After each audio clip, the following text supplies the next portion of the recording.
Om Namo Bhagavate Vasudevaya.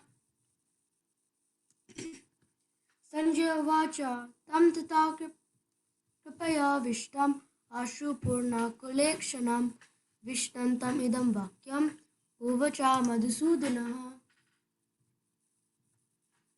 Sanjaya said, seeing Arjuna full of compassion, his mind depressed, his eyes full of tears, Madhusudana Krishna spoke the following words. Shri Bhagavan Vacha Kutasva Kashmalamidam Visha Me Samupashtitam Anarya Justam Ashpargyam Akriti Karam Arjuna. The Supreme Personality of Godhead said, My dear Arjuna, how have these impurities come upon you? They are not at all befitting a man who knows the value of life. They lead not to higher plans, but to infamy. Levyam partha netattvai upapadyate shudramide durbalyam tyakvato tishta parantapa. O son of Pritha, do not yield to this degrading impotence. It does not become you. Give up such petty weakness of heart and arise. O chastiser of the enemy.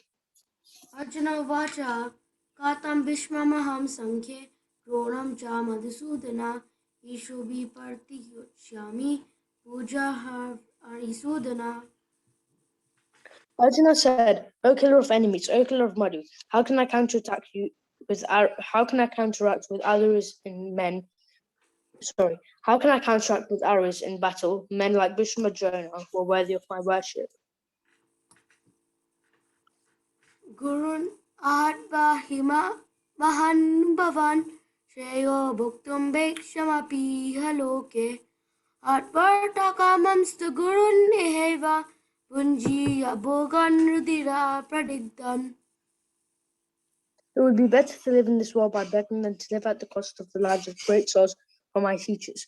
Even though desiring worldly gain, they're superiors, and if they are killed, everything we enjoy will be tainted with blood. Nache tadvidma katarannugariyo yadva jayema yadivanujayehu yaneva hatva najiviva samas devashtita pramuke dhartarashtraha. Nor do we know which is better, conquering them or being conquered by them. If we killed the sons of Dhritarashtra, we shall not care to live. Yet they are now standing before us on the battlefield.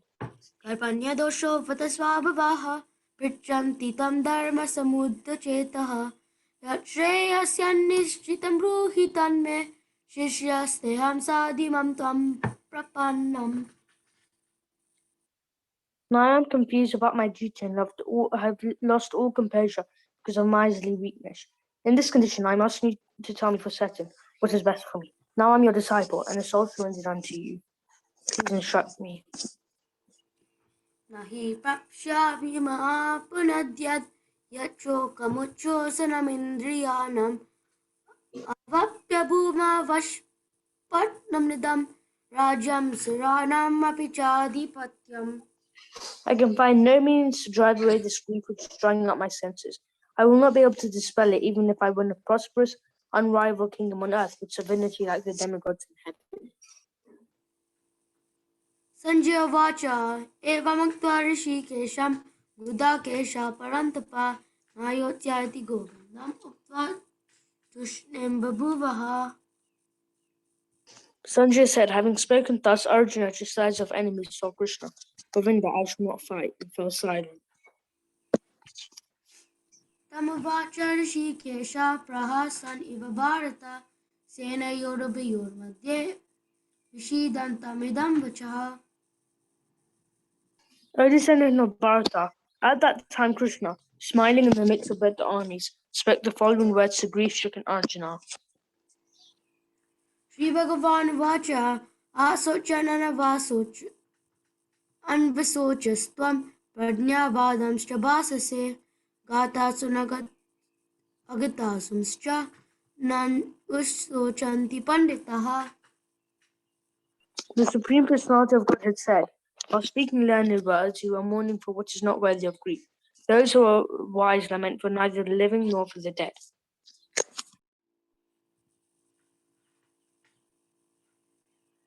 न न त्वमेवहं जातु न त्वमेवहं जतून् न त्वमेवहं जतूनासां न त्वं name जनाधिपः न चैव न भविष्यामः सर्वे वयमतः परम्.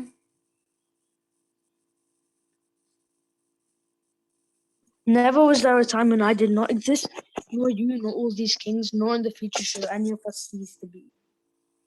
देहिनोऽस्मिन् यथा देहे कौमारं यौवनं जरा तथा देहान्तरा प्राप्तिर्धीरस्तत्र न मुह्यति. As embodied soul continuously passes in this body from boyhood to youth to old age, the soul similarly passes into another body at death. A sober person is not bewildered by such a change. मत्स्पर्शस्तु Kaunteya शीतोष्णा सुखदुःखदा आगमपायिनो नित्यस्तं तितिक्षस्व Bharat. O son of Kunti, the non-permanent appearance of happiness and distress and the disappearance in due course are like the appearance and disappearance of winter and summer seasons. They arise from sense perception, O son of Bharata, and one must learn to tolerate them without being disturbed. यं हि व्यतन्ति एते पुरुषं पुरुषभः सामधुकः सुखं धीरं सुमृतत्वाय कल्पते. O best among men, Arjuna, the person who is not disturbed by happiness and distress and is steady in both is certainly eligible for liberation. न सतो विद्यते भावो न भावो विद्यते सता उभयोरपि दृष्टुन्तस्तानाय सदर्शभिः. Those who are seers of truth have concluded that the non-existent material body, there is no endurance, and of the eternal, the soul, there is no change. This they have concluded by studying the nature of both. अविनाशी तु तद्वेदी येन सर्वमिदं तं विनाशमव्ययस्य न कश्चित् कर्तुमर्हति. That which pervades the entire body you should know to be indestructible. No one is able to destroy that imperishable soul. अन्तवन्त इमे देहा नित्यस्य युक्तशरीरिणः अनसीनो प्रमायस्य तस्मद्युध्यस्व भारतः. The material body of the indestructible, immeasurable, and eternal living entity is sure to come to an end. Therefore fight, O descendant of Bharata. य एनं वेति हन्तारं यश्चैन मन्यते हतम् उभौ तौ न विजानीतो नायं हन्ति न हन्यते. Neither he who thinks a living entity the slayer, nor he who thinks it slain is in knowledge. For the self slays nor is slain. न चायते म्रियते वा कदाचिन् नायं भूत्वा भावितवा न भूयः आजो नित्या शाश्वतोऽयं पुराणो न हन्यते हन्यमने शरीरे. For the soul there is neither birth nor death at any time. He has not come into being, does not come into being, and will not come into being. He is unborn, eternal, ever-existing, and primary. Not slain when the body is slain. वेदा विनाशिनं नित्यं या एनम् अजमव्ययं कथं सा पुरुषा पर्ता गत्याति हन्तिकम्. O Partha, how can a person who knows the soul is indestructible, eternal, unborn, and immutable kill anyone or cause anyone to kill? पशंसि जेनानि यथा विहाय नवनानि गृह्णाति नरोपराणि तथा शरीराणि विहाय जनानि अन्यानि संयाति नवानि देहि. As a person puts on new garments, giving up old ones, the soul similarly accepts new material bodies, giving up the old and useless ones. नैनं चिन्दन्ति शस्त्राणि नैनं दाहति पावकः न चैनं क्लेदयन्ति अपो न शोष्यति मरुतः. The soul can never be cut to pieces by any weapon, nor burned by fire, nor motioned by water, nor withered by the wind. अच्छेदोऽयम् अदायोऽहम् अक्लेद्यो शोष्य एव च नित्यः सर्वगतस्तानो आचार्योऽयं सनातनः. This individual soul is unbreakable and insoluble, and cannot be neither burned nor dried. He is everlasting, present everywhere, unchangeable, immovable, and eternally the same. Thank you. Hare Krishna. Thank you so much, Yash and Sridham, for that wonderful recitation. So today we are discussing a very important verse from this chapter with a very illuminating purport of Srila Prabhupada. So it is text 12. Yash, would you like to lead us into the recitation of this verse so we can follow? I will follow behind you with unmuted mic, and everybody can follow behind you on with muted mic. One line at a time. Yash, are you there?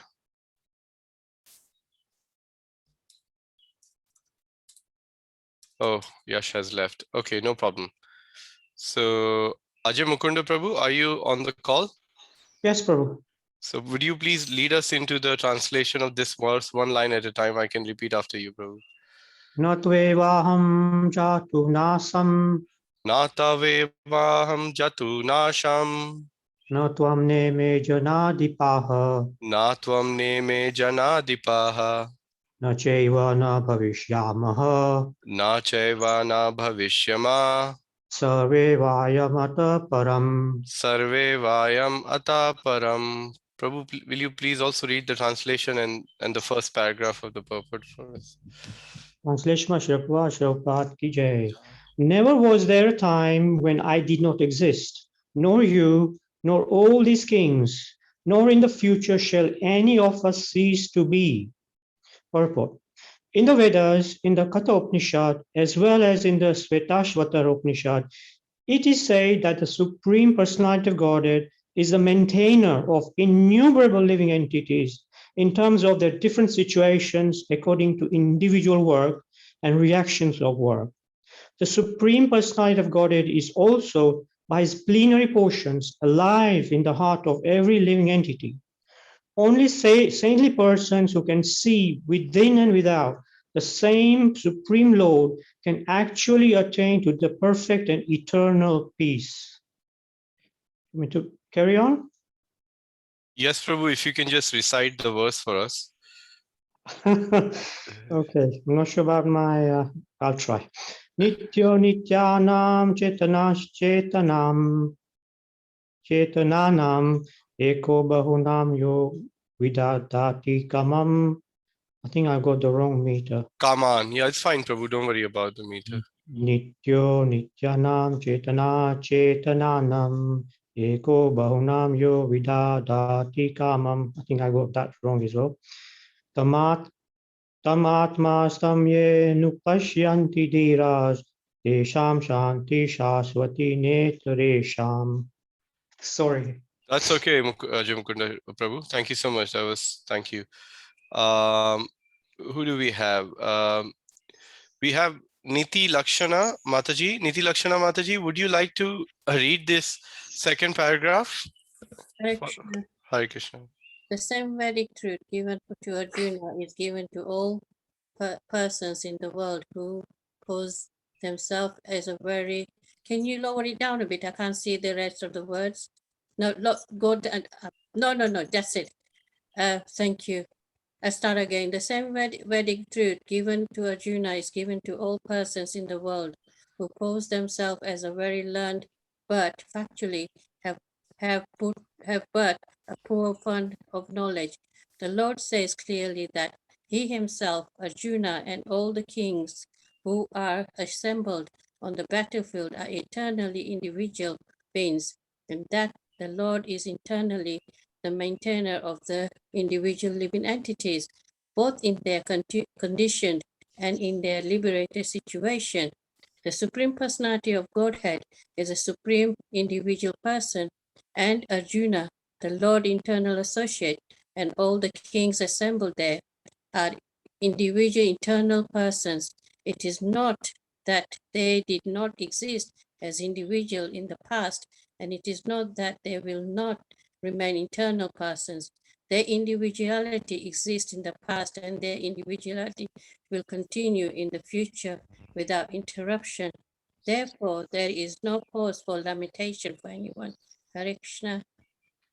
Thank you so much. Okay, maybe can we have who do we have? Bharti Mataji, would you like to please lead us into the second paragraph? Maybe a few lines you can read, 5-6 lines.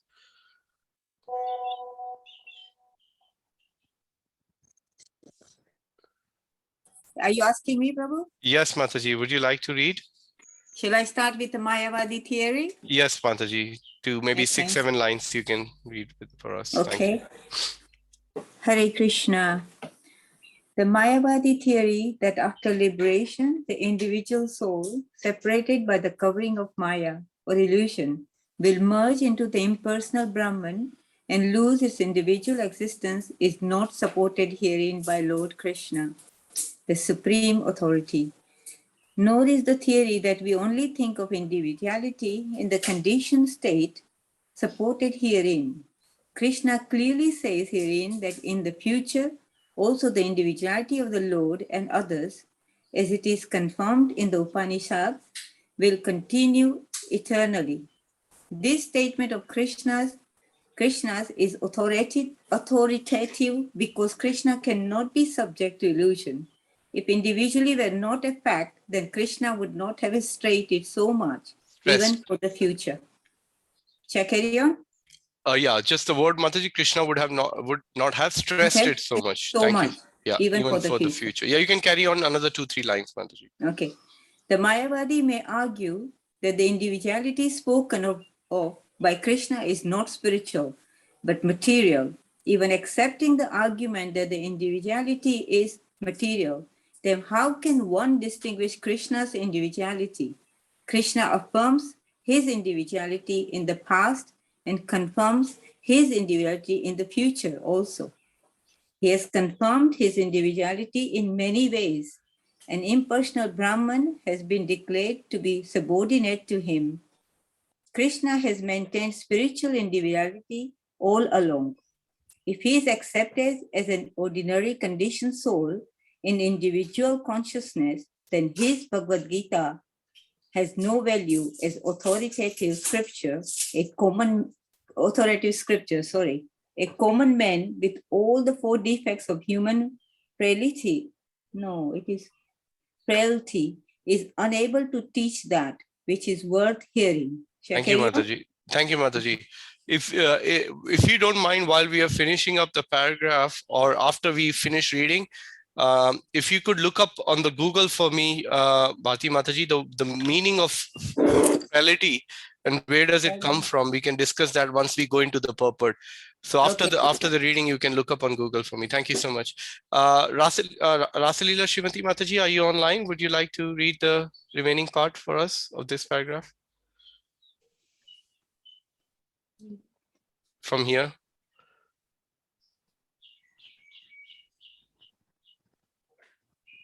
Sorry, from here. A common man with all 4 defects. Yeah, Mataji ended here hearing. Okay, anybody else? I'm happy to read. Yes, please go ahead, Mataji. Starting from the Gita is above such. Okay. The Gita is above such literature. No mundane book compares with the Bhagavad Gita. When one accepts Krishna as an ordinary man, the Gita loses all importance. The Mayavadi argues that the plurality mentioned in this verse is conventional and that it refers to the body. But previous to this verse, such a bodily conception is already condemned. After condemning the bodily conception of the living entities, how was it possible for Krishna to place a conventional proposition on the body again? Therefore, individuality is maintained on spiritual grounds and is thus confirmed by great acharyas like Sri Ramanuja and others. It is clearly mentioned in many places in the Gita that this spiritual individuality is understood by those who are devotees of the Lord. Those who are envious of Krishna as the Supreme Personality of Godhead have no bona fide access to the great literature. The non-devotees approach the teachings of the Gita is something like that of a bee licking on a bottle of honey. One cannot have a taste of honey unless one opens the bottle. Thank you, Mataji. Similarly, the mysticism of Bhagavad Gita can be understood only by devotees, and no one else can taste it, as it is stated in the 4th chapter of the book. Nor can the Gita be touched by persons who envy the very existence of the Lord. Therefore, the Mayavadi explanation of the Gita is most misleading presentation of the whole truth. Lord Chaitanya has forbidden us to read commentations made by the Mayavadis and warns that one who takes to such an understanding of the Mayavadi philosophy loses all power to understand the real mystery of the Gita. If individuality refers to the empirical universe, then there is no need of teaching by the Lord. The plurality of the individual soul and the Lord is an eternal fact and is confirmed by the Vedas as above mentioned. Translation of the verse once again. Never was there a time when I did not exist, nor you, nor all these kings, nor in the future shall any one of us cease to be. Om Jnana Timirandasya Jnananjana Shalakaya Chakshurunmilitam Yena Tasmai Shri Guruve Namaha. Namo Vishnupadaya Krishna Prishtaya Bhutale Srimate Bhakti Vedanta Swamiti Namine. Namaste Saraswati Deve Gauravani Pracharine Nirvishesha Shunyavadi Pashyate Deshatarine Vanchakalpatarubhyascha Kripa Sindhuve Vacha Patitanam Pavanebhyo Vaishnavebhyo Namo Namaha. Jai Shri Krishna Chaitanya Prabhu Nityananda Shri Advaita Gadadhar Shivasadi Gaur Bhakta Vrinda. Hare Krishna Krishna Krishna Hare Hare Hare Rama Rama Rama Hare Hare.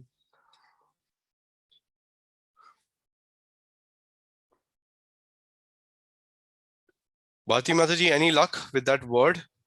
Yeah, it means that the best definition they say is the quality or the condition of being frail, means the weakness, especially moral weakness.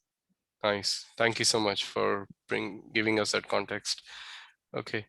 So here is, we are now in the second section of the chapter of Bhagavad Gita, contents of the Bhagavad Gita summarized. And here in this section, what is happening, that there is an idea about the fight is about to begin, but there is no death. Krishna is telling for the soul, the body can never be saved. So this is the theme for the next 30 verses. So it is not so much Arjuna who needed, but we needed to be convinced that we are not this body, but we are the soul. But that conviction, at least speaking for myself, still hasn't arrived because I'm still so much attached to the demands related to the material body. But the more we read Bhagavad Gita and the more we associate with the devotees, then this idea of coming to the understanding at the platform that, okay, I'm not this body, but there is something beyond the body, which is the soul, will slowly and gradually start to manifest as we get sincere, serious, and strict about our sadhana and association of the devotees. Then this fact will start to manifest in our life more and more. But let's just look at the spirit soul is eternal and indestructible, and the material nature is temporary. Because of this, one should not be bewildered. So these are some practical applications from these 30 verses. We should try to remember to somehow imbibe or take it home, reflect upon, is very important. So the first and foremost idea is that the spirit soul is eternal and it's indestructible, while material nature is temporary. So the word indestructible means it cannot be destroyed, while everything in the material nature, or which is anything which is a product of the three modes of material nature, is temporary on the other side, but the soul isn't.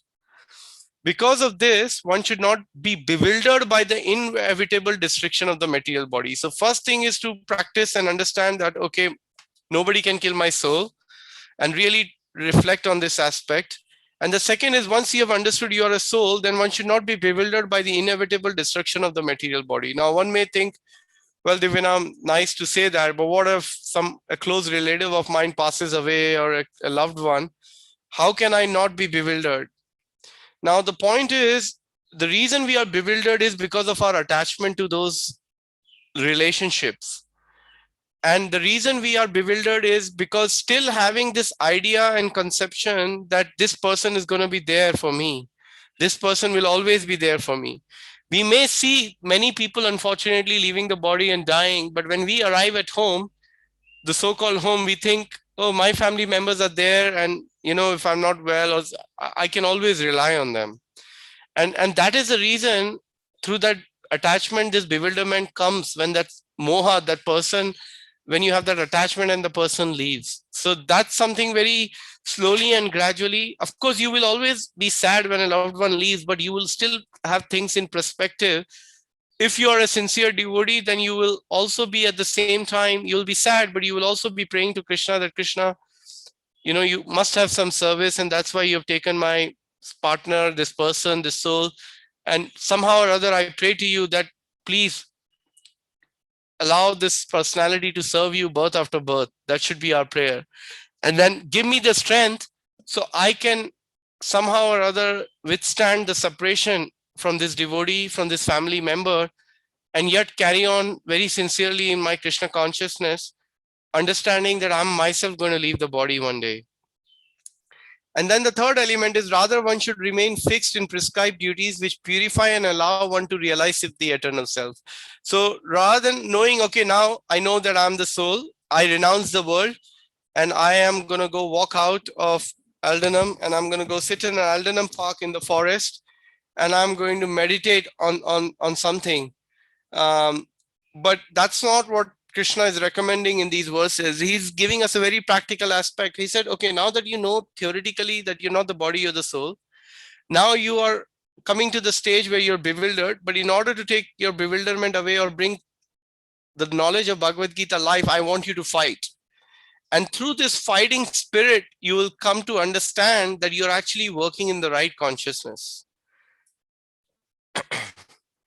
So the link between the text 11 and the text 12 is this, that the text 2.11 serves as a prelude to the text 2.12, which will further establish the spiritual truth by refuting the bodily concept of life. So this is what is happening in this verse, where the bodily concept of life is being refuted, and a couple of very important points about the individuality of the souls are established, and so as of the Lord, very, very ironically, very, very confidently, by His Divine Grace, A.C. Bhaktivedanta Swami Srila Prabhupada. So the theme of this verse is, the text, just to bring the text 11 in context, the theme was Krishna chastises Arjuna. The truly wise people, they do not mistake the body to be the self. And those who are truly wise, they lament neither for the living nor for the dead. So this was the theme for the text 11. And now we'll see what are some of the key learnings from the text 12. So first of all, the question which has been highlighted here is, who's learned? Supreme Personality of Godhead, he's chastising Arjuna for posing as a learned man. And the definition of the learned man is one who knows what is the body and soul, and does not lament for any stage of the body, living or dead. So Mukunda Hari Prabhu, our savior yesterday, who stepped in last minute, was able to help us realize and understand this knowledge in such a nice way, that one should not lament for something which is there and it may not be living, because we are eternal souls. And what is the real knowledge of the definition of the knowledge is to know the matter, soul, and the supreme controller of the both. This is the complete knowledge. Just knowing the matter in itself is not complete knowledge. Just knowing about the soul is not enough, because you need to know the relationship, and you need to know who's the controller of the both. Then you're situated in a perfect understanding of what knowledge is. And then Prabhupada explains now in the purports and in these verses the different levels of Shastra. From 11 to the 30, he establishes the Jnana Shastra, or the knowledge of body and soul, to be higher than Dharma Shastra.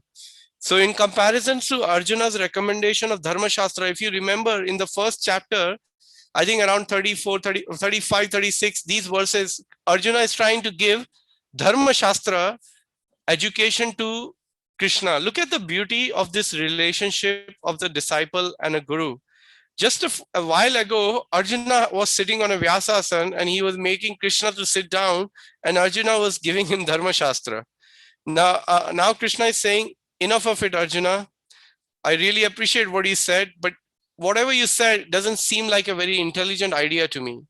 Let me now tell you what is the right thing you must hear and you must understand, and you will be able to then apply that knowledge. So that is why the knowledge of the soul and the body is higher than the Dharma Shastra or even political knowledge spoken in Bhagavad Gita 1.36. So those were the background of the 11th verse. Now we are getting into the 12th verse, where the theme is we are all eternal individuals. Therefore, there is no cause of lamentation for the change of bodies.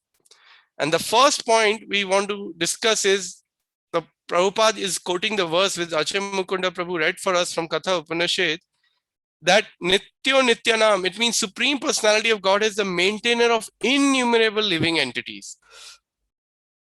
That is the first fact which has been established, a very important point, that we may be the maintainer of this body and some people around us, we may think we are, but we are not the real maintainer. But the Lord is the supreme eternal maintainer of all the living entities. What is that verse in Bhagavad Gita? Mame vamso jiva loke jiva bhuta sanatana manasastrani indriyani prakriti stani karshati. That Mame Vamso Jiva Loke, that all the living entities are my part and parcel. So, but who's the Lord? He is the maintainer of all the innumerable living entities. And how is he maintaining them? In terms of the different situations according to the individual work and the reaction of work. And also by the plenary portion. So let's just go back in terms of different situations. So we perform an activity, and we've been performing this activity from time immemorial. But the Lord, being the super soul in our heart, and also the Lord outside, he has exact idea of every single karma or an activity which we have performed at an individual level, and the reaction which we are going to get of those activities. He has a complete account of those activities.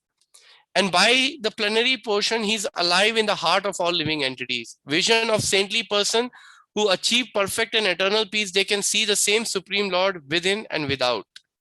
So what is that famous verse in the Bhagavad Gita? Vidya Vinaya Sampanne Brahmane Gavi Hashtini Sunicheva Sapake Cha Pandita Samadarshina. That a learned man sees everybody with an equal vision. He sees an outcast, a dog, a cow, a dog eater. Everybody, he sees that there is a super soul situated in everyone. And then because he's learned, then he can also, if he becomes more realized in his knowledge, then he can also see the manifestation of the same Supreme Lord in the form of spiritual master in his life. Now, coming down to a second very important point, which Prabhupada really brings it home, is this Mayavadi theory of oneness. So let's look at this, how Prabhupada is refuting this point. He's saying, individual soul is separated or broken from original consciousness by covering of Maya or illusion. So we understand that since time immemorial, we as an individual soul have, because of our desire, as Prabhupada called it, to load it over to the material nature, we have taken birth in this material world. And what is that verse? Because we have come into this world, material world, we have now have a sangha with this material world. There is this verse in Bhagavad Gita, somebody can help bring it up for me. Sangha sangas jayate. Does anybody recall that verse? I'm trying to, maybe somebody can look up that verse where it is spoken by Krishna that how by having this sangha with the modes of material nature, I'm having to take birth in various species of life actually. So if somebody can, then please interrupt me and like to hear that verse and the translation, please. But we know that the soul is unbreakable, and Prabhupada gives now Krishna gives in the Bhagavad Gita this refutation that how the verse Dehinosmin Yatha Dehe, what's changing, the body is changing, but really the soul is taking on the another body at the time of the death. And then Prabhupada says that after liberation, the soul merges or dissolves homogeneously into impersonal Brahman and loose individual. This is not Prabhupada saying, sorry, this is the Mayavad philosophy. That, let me ask you a question here on the chat box. How many of us, before coming to Krishna consciousness or having some understanding, um, who some understanding of who had this idea that, okay, I can actually merge into God? Anybody had that a conception or idea?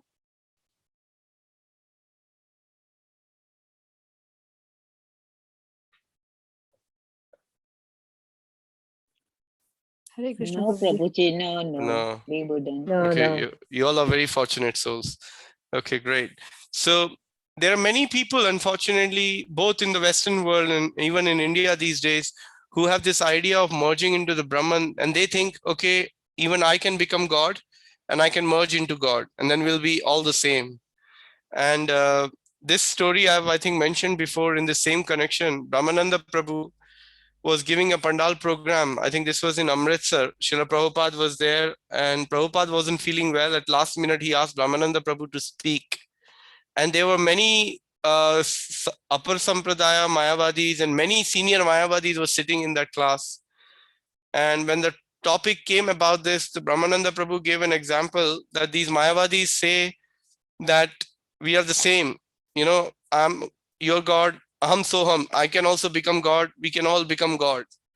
So then Brahmananda Prabhu said, how can a stool and a rasgulla be the same? They are two different things. So the Mayavadis are saying that the rasgulla and the stool are the same thing. So the Mayavadis got very upset. After the class got over, they went over to Prabhupada and complained. And Srila Prabhupada said, please forgive my disciples. They're very young. They make mistakes. I beg forgiveness on their behalf. Srila Prabhupada was so humble. And he called Brahmananda Prabhu, and other disciples were sitting there. And Prabhupada looked at Brahmananda Prabhu and said, what example did you give about the Rasgulla? Brahmananda Prabhu was scared because Prabhupada had to apologize. He had heard. So he said, Prabhupada, I was giving an example. According to Mayavadis, the Rasgulla and the stool are the same thing. Prabhupada said, very good. Well done. I'm very happy with you. So this is the mood of Srila Prabhupada, because he knew that my disciple deep inside has really brought the point home for the Mayavadis. They must be gone home and thinking and pondering about it. Whereas, of course, Srila Prabhupada showed his utter humility, but he was very happy with Brahmananda Prabhu. Anybody managed to get that verse?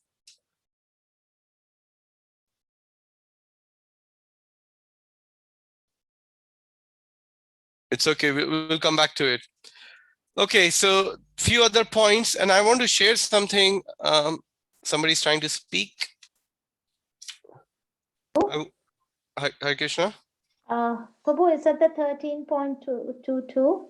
What is the verse, Mataji? Mukta Sangasya Jayate? Is that the one you're looking for? Yeah, please recite the verse. Oh, 13.22. As you said.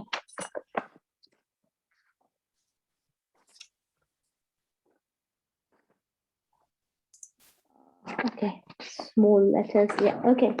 You, oh my God. 13.22. Now, a minute. The one, is it the one, Purusa Prakriti Sthito? Is it the one? Pumsa Prakriti Stohi, Bhunte Prakriti Jan Gunan, Prakriti Jan Gunan, yeah. Guna Guna Sango. Sangasya Sad Asat Yoni Janmashu. Janmasu. Yes. Thank you so much. What is the translation, Mataji, of that verse? Yeah, the living entity in material nature thus follows the ways of life, enjoying the three modes of nature. This is due to his association with that material nature. Thank you. He meets with good and evil among various species. Thank you so much. So as I was saying, the living entity, because of the Sangha with the modes of material nature, is taking birth in the various species of life and thus meeting with good and evil. You know, because of this Sangha or this desire to load it with material nature, we become so thick with the idea of enjoying the material world that we become so comfortable that I'm great, I'm just doing fine. Whereas Srila Prabhupada is telling to us, my dear sir, you're not fine, you're not okay. You know, we say, I'm okay, I'm all right. Well, the whole idea is you're not right. You know, the whole thing, there's nothing on the right side of our brain and there's nothing left on the left side of the brain. You see, that's our problem. So these books of Srila Prabhupada are such an like, look at the points Prabhupada is giving. All I've done is just taken out this key point. So now his Prabhupada is refuting this idea that individuality exists only in the conditioned state. And then he's refuting that Krishna clearly states individuality of the Lord of the living entities for the future also. Importance of Krishna's statement as authoritative because Krishna cannot be subject to relation. So Krishna is saying, never was a time when I did not exist, nor you, nor any of the kings. And I'll read an excerpt from Srila Prabhupada on this lecture. He gave such a beautiful excerpt Prabhupada gives, and keeps it so simple and brings this point home. And then he says the Mayavadi may argue individuality is material, but not spiritual. But Prabhupada makes a very interesting point. He says, then how can one distinguish Krishna's individual? You may be able to distinguish your, let's say, Ajay Mukunda Prabhu and myself. I may refuse to accept the individuality from a material perspective only, but not take it there. But how can we distinguish between Krishna, Prabhupada is saying? Because Krishna we know is eternal, and his individuality in the past and also in the future. If Krishna is an ordinary conditioned soul born of 4 defects, then Bhagavad Gita loses all the value. There's no point us coming together and doing this yagya every evening at 7:45. It has no value. Because we understand Krishna is the Supreme Lord, and he's clearly saying, Natav Jetu, where is that verse? Never was there a time when I did not exist, nor you, nor anyone, and nor any of this king, nor any one of us in the future shall cease to exist. We are going to continue to exist in the future. Is making that point very, very clearly. And then he refuses the point that but bodily conception condemned in the previous verse. Why would Lord place a conventional proposition on the body again? This is why. If individuality refers to the empirical universe, then the refutation is, then there is no need of teaching by the Lord.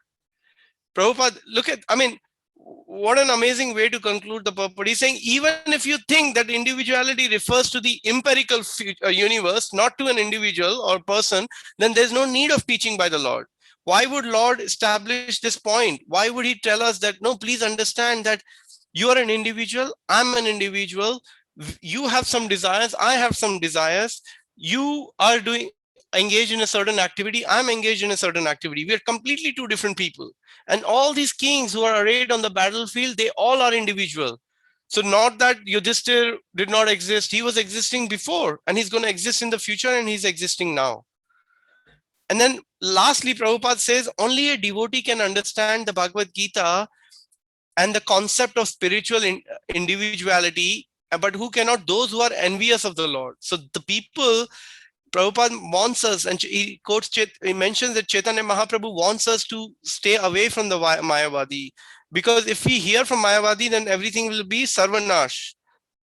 Mayavadi bhashya sunle hoile Sarvanash. That all our bhakti or whatever spiritual sukriti we have, unfortunately, it will all go away. And then Prabhupada gives the example that people who who are Mayavadis, they just lick the honey from outside. How can you taste the real taste of honey just by licking the bottle? You won't get the real taste. So that's why Chaitanya Mahaprabhu is saying, he's forbidding us to read the most misleading Mayavadi presentations on the Bhagavad Gita. And we are so fortunate that we have come in touch with Srila Prabhupada Bhagavad Gita as it is. And it's a very rare thing, to even find an as it is edition, which we here have now. So I'm just going to take a couple of minutes, if it is okay with you, and read this transcript of Srila Prabhupada lecture given in London in 1973 on this verse. It's not very big. It's about 2 or 3 small paragraphs. And then we can have some reflection. Srila Prabhupada is saying, Natav evam jatu nasham natvav neme janadipa na cheve na bhavishyama sarve vayam ataparam. This is a very important verse. The modern scientists and philosophers say that after this body is finished, we no more exist. Everything is finished. This is not new. In olden times also, there were atheists like Charvaka Muni. Prabhupada is quoting Charvaka Muni. He also said like that, Bhashmi bhutsaya dehasya kutha punar agamano bhavet. Why are you worrying about the next life? As soon as the body is burned to ashes, everything is finished. According to the Vedic funeral ritualistic ceremonies, the body is burned. There are 3 ends of the body, either to become stool, ashes, or earth. For those who bury the body, like the Christians and the Mohammedans, the body becomes earth because it gets mixed with the, it becomes earth. Everything has come from earth. Dust though earth, and onto dust thou shall return. This beautiful body will become earth. And for those who burn the body, it becomes ashes. And for those who throw the body to eaten by jackals and crows, it becomes stool.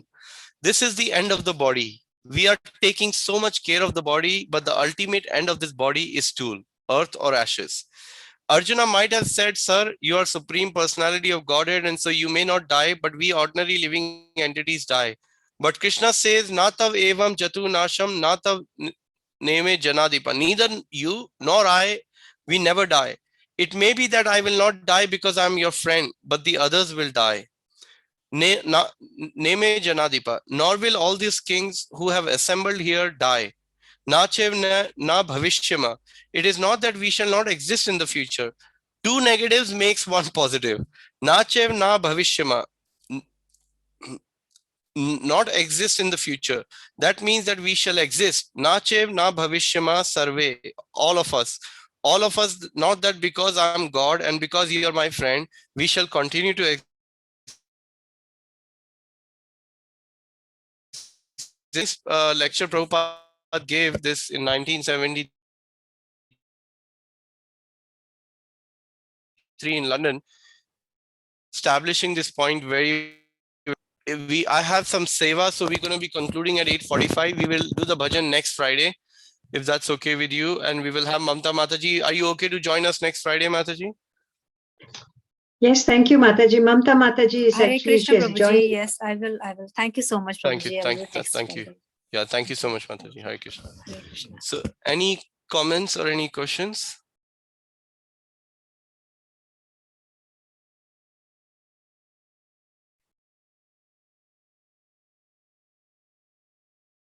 Prabhuji, I've just got one reflection, if I may share. Yeah, please, Namrata Mataji, go ahead. Prabhuji, I lost my my dad last October, and obviously my brother is the one who led me into Krishna consciousness in India, because they're really in today. I mean, I'm nowhere near where they are. But I read Bhagavad Gita after my dad, and that was the first time after I read this verse that made me, I don't know, gave me that peace and shanti, because first time it made me realize that, you know what, why am I crying so much after my dad? Because he's here and he's gone to Krishna, he's gone to Supreme Personality of Godhead, he's gone at the right place. I should not cry so much. And, this reading Bhagavad Gita and this verse especially made me realize that it's okay, he is at the right place and it's okay to let him go.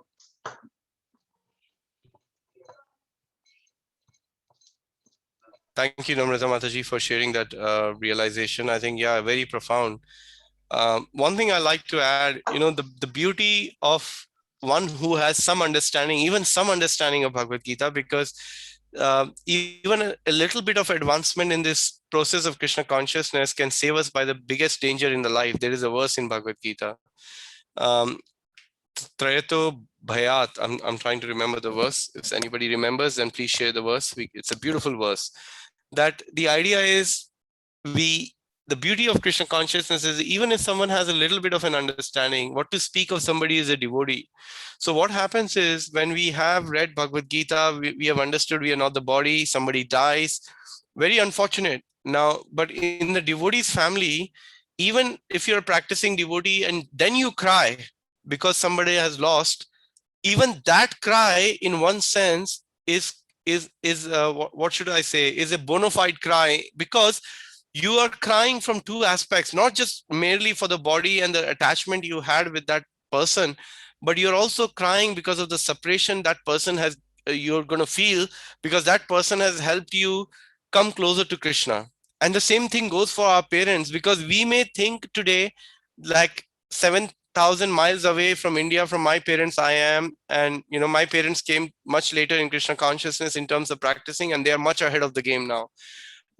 So that's first idea, that because we don't know where they were in their previous lives. So even if they haven't taken to Krishna consciousness, your partner, your husband, your wife, your daughter, anybody for that matter, two things are very, very important. One, we should always be grateful for our elders. That's what our Vedic literatures tell us.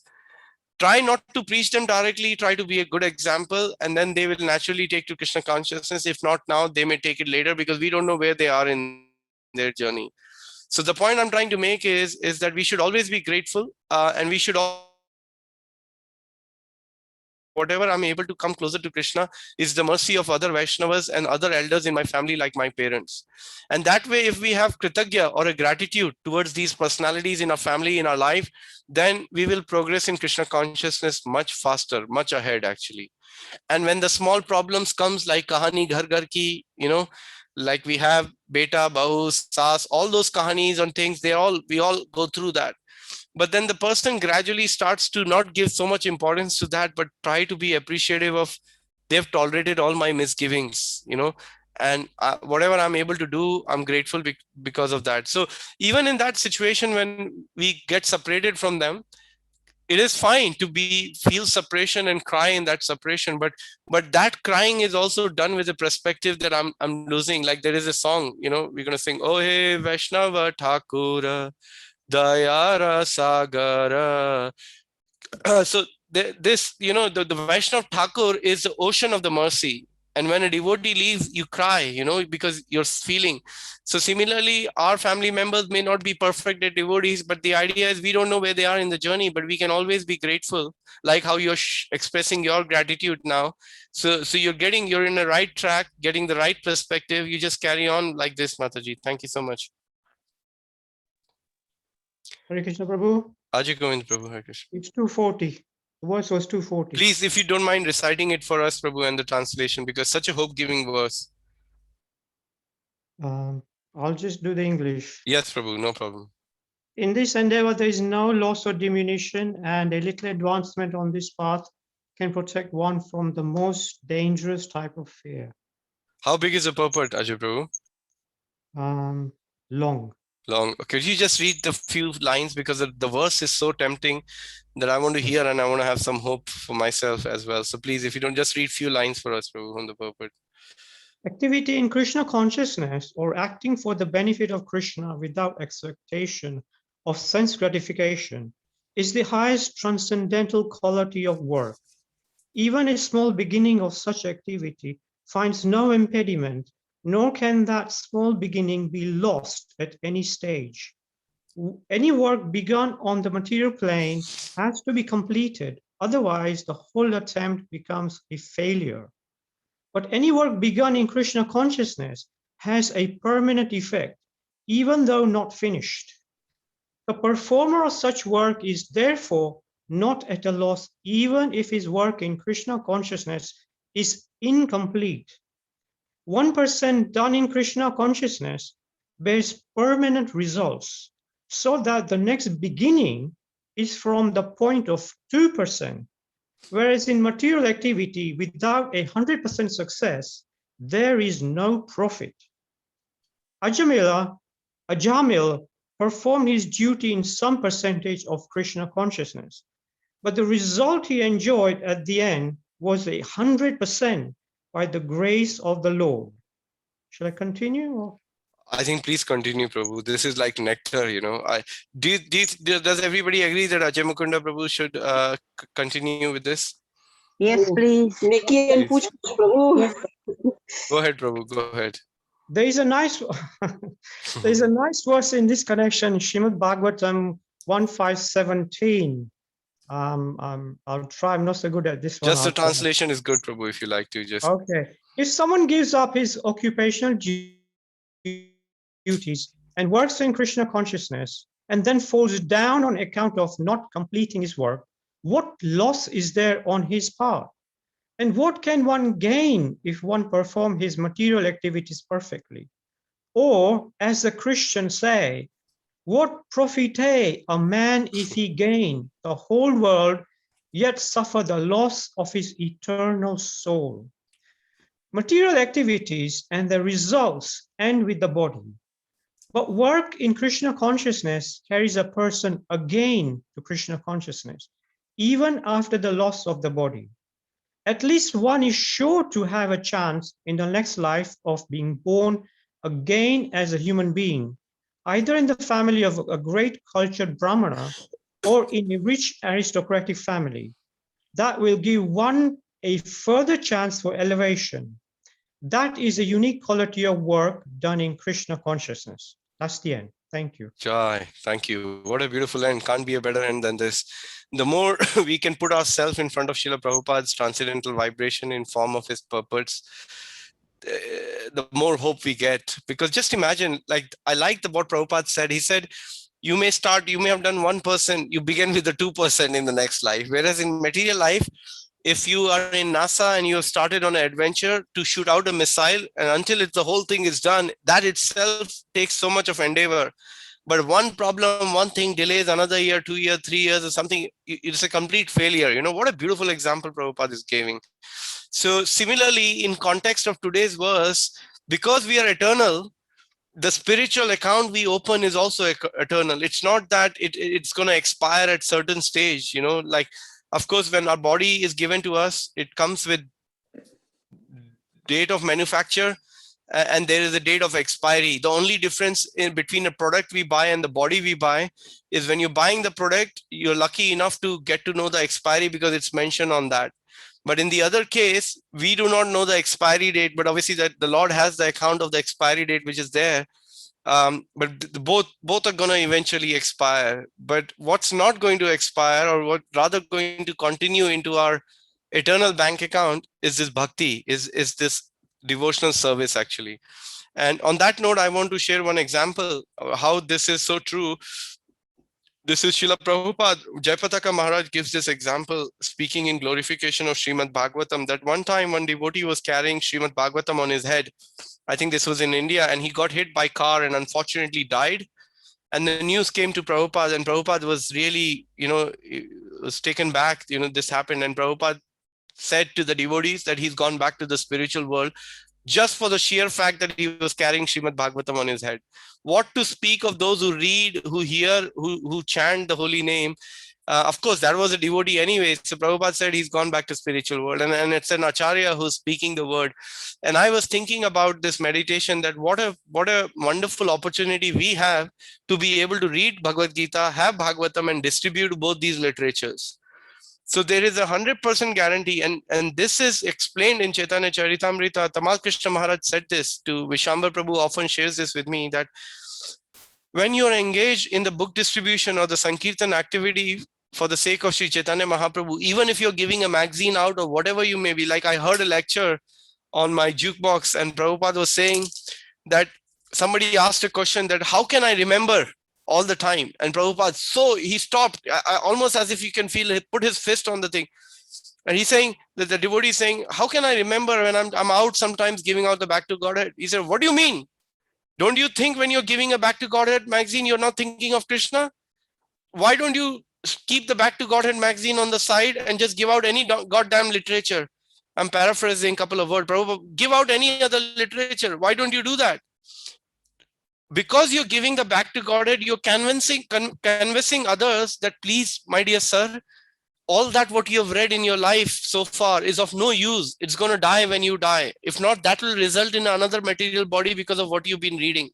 But please take to this spiritual literature, transcendental literature, for your benefit. Because you're doing that, you're thinking of Krishna even more than one who's actually just reading Back to Godhead or Bhagavad Gita, but not doing anything about sharing with others actually. So this is a real privilege we have in our life. And now we are getting very closer to Bhakti Vinod Thakur disappearance, which are a midpoint. From that point, we're going to turn and start really going out to the people and distributing the Srimad Bhagavatam sets as much as possible. So what I will do is, it's 8:45 on a Sunday. We have a beautiful verse, Matra Sparshas Konteya Sito Suna Sukadukadaha Agma Painos what is that word? Agma Painos Nityas Tam Titikshava Bharata. Thank you, Prabhu. Thank you, Mataji. So we will discuss, it's a short purport, and then I'll do a little presentation on what we are doing around the books, how everybody, whoever wants to get involved can get involved in many services. And I will also share an opportunity that how all of you can become fortunate by helping us by introducing Srimad Bhagavatam to the people. And if you don't have it, it's a great opportunity, because the most beautiful sets I have ever seen in my life have just docked in our BBT. 40 pallets have arrived, 1300 Srimad Bhagavatam set, another 700 are on the way from Germany. And they are so beautiful that even if you have a Bhagavatam, I highly recommend, unless you don't want to keep another one, don't look at those Bhagavatams, because if you do look at those Bhagavatams, I guarantee you want to keep one more. Like Vrindavan Chan Prabhu is thinking, I'm thinking, I have two. Now I'm thinking maybe I'll put it in another room. So I warn you that don't look at these beautiful sets, because all of you who have it would want to take another one of those actually, and also help distribute those. So if it is okay with all of you, I'll share some services in relation to that, some upcoming programs of what we are planning, and how you can get engaged, and you will see the magic when you take this service. You go to another level altogether in whatever little capacity you can. So do I have everybody's permission to share those, some of the services we are looking for help at the Bhaktivedanta Manor Temple, and how everybody can help and get involved? Yes, Prabhuji. Yes. Okay. Yes, Great. Prabhuji. Yes, Thank you. Prabhuji. Okay, Yes, great. Thank you Prabhuji. so much. Thank you. All right. On that note, dear devotees, I'd like to bid farewell to you for this evening. Please have a wonderful Krishna conscious evening, and we will see you all on Sunday evening. Tomorrow is Saturday. We will be with, I think Divya Gaurangi Mataji will be there tomorrow evening. So thank you, everybody. Vancha kalpa tarubhesha kripa sindhu bevacha patita nampa Vaishnavebhyo Namo Namaha. Thank you, Hare Prabhuji. Krishna, Hare Srila Krishna. Prabhupada ki jai. Hare Hare Krishna. Thank you. Hare Krishna.